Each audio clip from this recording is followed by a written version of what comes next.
ஆண்டவரும் இரட்சகருமாய் இருக்கின்ற ஆண்டவராகிய இயேசு கிறிஸ்துவின் நாமத்தினாலே உங்களுக்கு காலை வாழ்த்துதல்களை நான் தெரிவித்துக் கொள்கின்றேன். நம் கர்த்தர் ஜீவனோடு கூட இருக்கின்றபடியினாலே அவருக்குள்ளாய் நானும் நீங்களும் பிழைக்கின்றவர்களாய் ஜீவனோடு இருக்கத்தக்கதான கிருபைகளை நமக்கு பாராட்டுகின்ற தேவனாய் அவர் இருக்கின்றார்.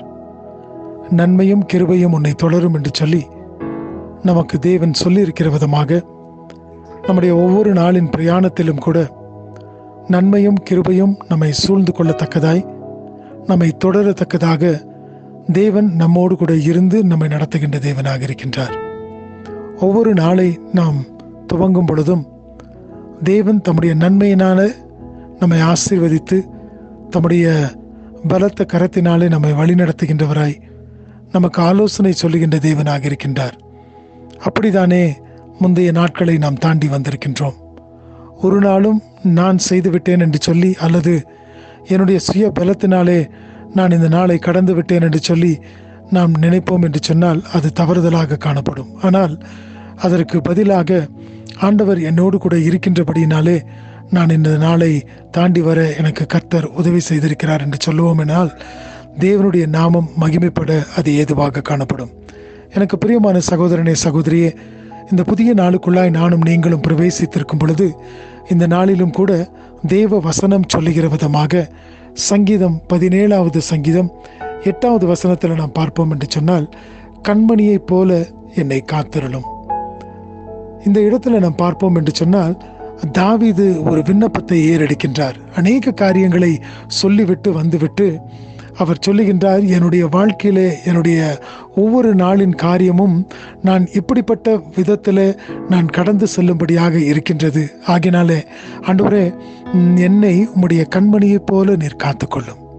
நிச்சயமாய் தேவன் அநேக வாக்குத்தத்தங்களை நமக்கு கொடுத்திருக்கின்றார். உங்களை என்னுடைய உள்ளங்கையிலே வரைந்திருக்கிறேன் என்று சொல்லுகின்றார். உன்னை தொடுகிறவன் என் கண்மணியை தொடுகிறவனாய் இருப்பான் என்று சொல்லுகின்றார். இப்படிப்பட்ட வாக்குத்தத்தங்களை உடைய தேவனை பார்த்து அவர் சொல்லுகின்றார், கண்மணியைப் போல என்னை காத்தருளும் என்று சொல்லி. நிச்சயமாய் நாம் கேட்பதற்கு முன்பதாக தேவன் இப்படிப்பட்ட விதத்திலே தானே உங்களையும் என்னையும் காத்து கொள்ளுகின்றவராக இருக்கின்றார். நாம் இந்த உலகத்திற்குள்ளாய் கடந்து போகும் பொழுது அநேக காரியங்கள் நமக்கு முன்பதாக வைக்கப்பட்டிருக்கிறது, அல்லது அநேக காரியங்கள் நமக்கு முன்பதாய் தீமைக்கு ஏதுவான காரியங்களைப் போல வரக்கூடியதாய் காணப்படுகிறது. ஆனால் இவைகள் எல்லாவற்றிலும் இருந்து ஆண்டவர் தாமே நம்மை தன்னுடைய கண்ணின் மணியைப் போல பாதுகாத்துக் கொள்ளுகின்றார். கண்ணின் மணி எவ்வளவு விசேஷம் உள்ளதாக காணப்படுகிறதோ அதை போல உங்களையும் என்னையும் அவர் விசேஷம் உள்ளவர்களாய் எண்ணினபடியினாலே உங்களையும் என்னையும் அப்படிப்பட்ட விதத்திலே காத்து கொள்ளுகின்ற தேவனாக இருக்கின்றார். அதை அறிந்தவராக தானே தாவீது சொல்லுகின்றார், கண்மணியைப் போல என்னை காத்தருளும் என்று சொல்லி. ஆகினாலும் இந்த நாளில் துவங்கியிருக்கின்ற உங்களையும் என்னையும் தேவன் தம்முடைய கண்மணியைப் போல பாதுகாத்து வழிநடத்துவாராக. இந்த நாளுக்குள்ளாய் பிரவேசித்து நாம் நம்முடைய காரியங்கள் எல்லாவற்றிலும் முன்னேறி செல்லும் பொழுது தேவனுடைய ஒத்தாசை, தேவனுடைய கிருபை, அதற்கு மேலாய் அவருடைய பாதுகாவல் நம் ஒவ்வொருவரோடும் கூட இருந்து கண்மணியைப் போல நம்மை பாதுகாத்து கொள்ள போதுமான தேவனாக இருக்கின்றார். இந்த தேவனுக்கு நன்றி அறிதல் உடையவர்களாக, இந்த தேவனுக்கு நன்றி செலுத்தினவர்களாய் இந்த நாளை நாம் தொடங்குவோமா?